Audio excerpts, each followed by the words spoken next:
Suatu ketika hiduplah seorang lelaki tua dan seorang perempuan tua di sebuah rumah kecil di pinggir hutan. Segala sesuatu dalam hidup mereka berdebat, hanya satu hal yang hilang, lelaki tua dan perempuan tua itu tidak memiliki anak. Suatu ketika lelaki tua itu meminta untuk membuat roti jahe dalam bentuk manusia kecil. Wanita tua itu melihat ke dalam gudang, dan hampir tidak ada tepung yang tersisa. Dia mengambil mangkuk, menggosoknya di sepanjang kotak, menyapunya di sepanjang dasar, dan segenggam atau lebih dari 2 genggam dikumpulkan. Wanita tua itu menguleni adonan dengan krim asam, dan ketika dia menggulung roti jahe di atas meja, dia mengambilnya dan membuatnya dalam bentuk seorang pria kecil, dengan lengan, kaki, dengan kepala. Dan taruh di oven. Setelah beberapa saat, wanita tua itu datang untuk melihat apakah roti jahe sudah dipanggang, mengambilnya dan meletakkannya di jendela agar dingin. Pria roti jahe mendingin, berbaring, tetapi tiba-tiba bangkit dan berlari secepat mungkin keluar rumah, dari jendela ke bangku, dari bangku ke lantai, melintasi lantai dan ke pintu, melompati ambang pintu ke beranda, dari beranda ke halaman, dari halaman ke gerbang, lebih jauh dan lebih jauh. Wanita tua itu memanggil suaminya, dan mereka berdua mengejarnya. Tapi tidak mudah untuk menangkap manusia kue jahe. Sekarang dia sudah sampai di ladang di mana para petani sedang mengirik tanaman mereka. Berlari melewati, pria roti jahe berteriak kepada mereka bahwa dia telah melarikan diri dari wanita tua dan pria tua itu, dan dia akan dengan mudah melarikan diri dari mereka juga. Para petani mendengar ini dan mengejarnya. Tapi, tidak peduli seberapa cepat mereka berlari, mereka tidak bisa mengejarnya. Seorang pria roti jahe berlari ke lapangan tempat mesin pemotong rumput sedang memotong rumput. Berlari melewati, dia berteriak kepada mereka bahwa dia telah melarikan diri dari wanita tua itu, dan dari lelaki tua itu, dan dari para petani, dan dia akan dengan mudah melarikan diri dari mereka juga.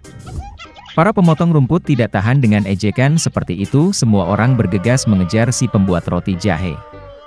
Mereka berlari secepat yang mereka bisa, tetapi mereka tidak bisa mengejar. Dan ke arah lelaki kecil, sapi itu sedang berjalan, dia berteriak kepadanya bahwa dia telah melarikan diri dari wanita tua itu, dan dari lelaki tua itu, dan dari para petani, dan dari mesin pemotong rumput, dan dia akan dengan mudah melarikan diri darinya juga. Sapi itu marah, dan juga mengejar manusia kue jahe itu. Hanya dia yang tidak bisa mengejar. Dan seekor babi bertemu dengannya. Pria kecil itu berteriak bahwa dia telah melarikan diri dari wanita tua itu, dan dari pria tua itu, dan dari para petani, dan dari mesin pemotong rumput, dan dari sapi, dan dia akan dengan mudah melarikan diri darinya juga. Seekor babi memekik dan berlari mengejar. Hanya saja dia tidak bisa mengejar, dia terlalu gemuk. Seorang pria roti jahe berlari di sepanjang jalan, dan seekor kelinci bertemu dengannya. Pria kecil itu berkata bahwa dia telah melarikan diri dari wanita tua itu, dan dari lelaki tua itu, dan dari para petani, dan dari pemotong rumput, dan dari sapi, dan dari babi, dan dia dengan mudah akan melarikan diri darinya juga. Kelinci itu mendengar ini, dan mengejarnya. Dia juga tidak dapat mengejar pria kecil itu, hanya kelinci yang melihatnya.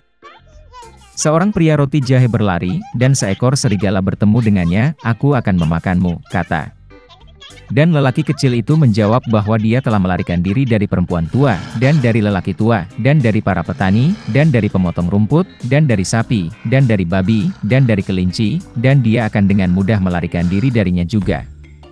Serigala itu menggeram dan berlari ke arah manusia kue jahe, dan dia menghindar, dan berlari secepat yang dia bisa. Hanya serigala yang melihatnya. Seorang pria roti jahe sedang berlari, dan seekor beruang besar bertemu dengannya.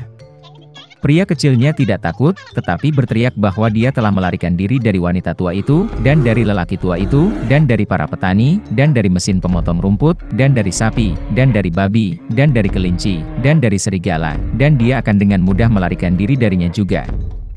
Seekor beruang ganas menghentakkan kakinya, dan mengejarnya. Tapi beruang itu terlalu lambat untuk mengejar si pembuat roti jahe yang cepat. Seorang pria roti jahe berlari, dan seekor rubah bertemu dengannya. Rubah itu sangat licik, tetapi lelaki kecil itu tidak mengetahui hal ini. Oleh karena itu, karena kebiasaan, dia mulai berteriak bahwa dia telah melarikan diri dari wanita tua, dan dari lelaki tua, dan dari para petani, dan dari pemotong rumput, dan dari sapi, dan dari babi, dan dari kelinci, dan dari serigala, dan dari beruang, yang artinya dia akan dengan mudah lari darinya juga. Rubah mendengarkan sampai akhir, dan berkata bahwa dia sangat tua, tidak mendengar apapun. Dia mendekati pria kecil itu dan memintanya untuk mengulanginya. Mematuhi roti jahe konyolnya, dan mulai membual lagi. Rubah mendengarkan sampai akhir, dan berkata bahwa dia masih tidak mendengar apapun. Dia semakin mendekati pria kecil itu dan memintanya untuk mengulanginya lagi. Pria roti jahe setuju, dan kemudian saja dia memulai lagi, saat Rubah menerkamnya dan makan. Dan pria kue jahe tidak lagi membual tentang. Suatu ketika ada seorang gadis. Dan dia memiliki rambut yang indah dan panjang sehingga semua orang yang melihatnya tidak dapat mengalihkan pandangannya. Untaiannya sangat ringan, hanya emas. Oleh karena itu, mereka memanggilnya Goldilocks. Untuk semua kecantikannya, dia adalah gadis kecil yang sangat nakal. Ibu selalu mengizinkannya berjalan-jalan di halaman, tetapi memerintahkannya untuk tidak pergi ke hutan di belakang rumah mereka.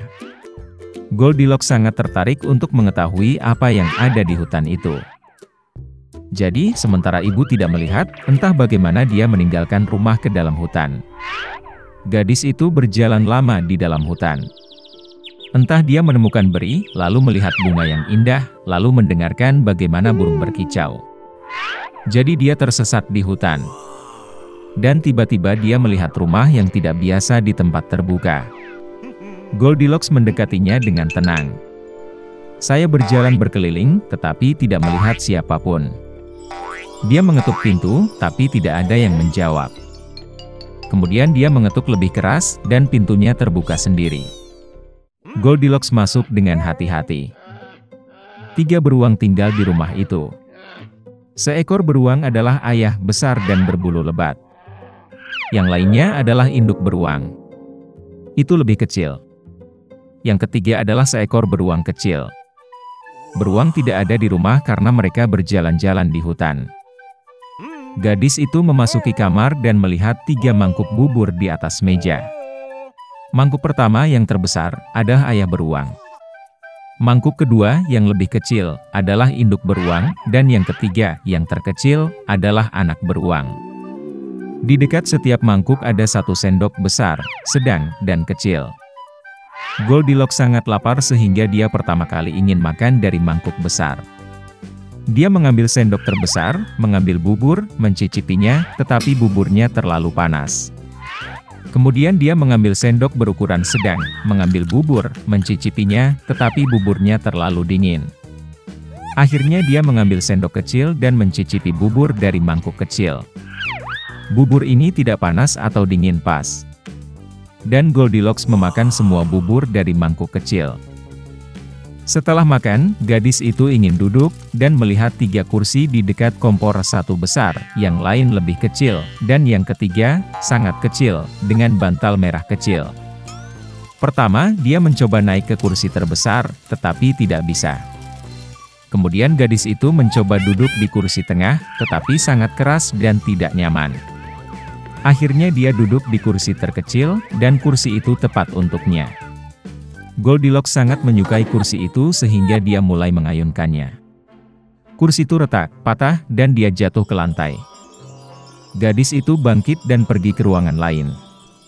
Ada 3 tempat tidur besar, sedang, dan kecil. Pertama, Goldilocks naik ke ranjang pertama, tetapi ranjang itu terlalu tinggi dan keras. Saya berbaring di bagian tengah, terlalu luas dan lembut. Gadis itu berbaring di ranjang ketiga yang terkecil. Dia tepat untuknya. Goldilocks merasa sangat nyaman dan nyaman sehingga dia segera tertidur.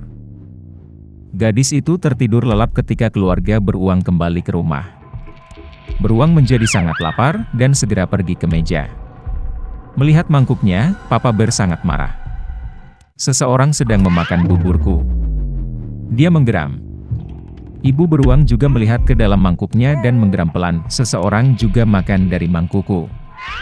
Dan anak beruang melihat mangkuk kosongnya, berteriak keras, seseorang tidak hanya makan dari mangkukku, dia memakan semua buburku. Beruang itu mencium ada sesuatu yang tidak beres, meninggalkan meja, dan mulai melihat sekeliling. Ayah beruang memperhatikan bahwa seseorang memindahkan kursinya dan menggeram dengan suara yang mengerikan, seseorang sedang duduk di kursiku. Ibu beruang melihat kursinya dan mengeluh seseorang sedang duduk di kursiku dan memindahkannya dari tempatnya. Dan kemudian, beruang itu melihat kursinya yang rusak dan sekali lagi berteriak dengan keras, seseorang tidak hanya duduk di kursiku, tapi juga mematahkannya. Ketiga beruang itu dengan hati-hati masuk ke kamar tidur. Seseorang sedang berbaring di tempat tidurku dan meremasnya. Papa Bear meraung dengan suara yang mengerikan. Dan seseorang juga berbaring di tempat tidurku dan meremasnya, geram ibu beruang. Teddy Bear melihat ke tempat tidurnya dan berteriak lagi, seseorang sedang berbaring di tempat tidurku. Dan kemudian dia melihat gadis itu dan menjerit dengan suara pelan, dan masih tidur di dalam dia. Ayah dan ibu beruang pergi ke tempat tidur dan melihat bahwa seorang gadis kecil sedang tidur di sana. Goldilocks terbangun dari jeritan anak beruang, dan sangat ketakutan, ada 3 beruang di depannya. Dia langsung melompat keluar rumah, dan berlari kemanapun matanya memandang, tanpa melihat ke belakang. Gadis itu berlari sangat lama, dia sangat lelah, dan kemudian dia melihat ibunya, yang mencari putrinya yang hilang di hutan. Sejak itu, Goldilocks selalu mendengarkan ibunya, dan tidak melakukan apapun tanpa izinnya. Dia menjadi gadis yang sangat penurut, baik dan baik.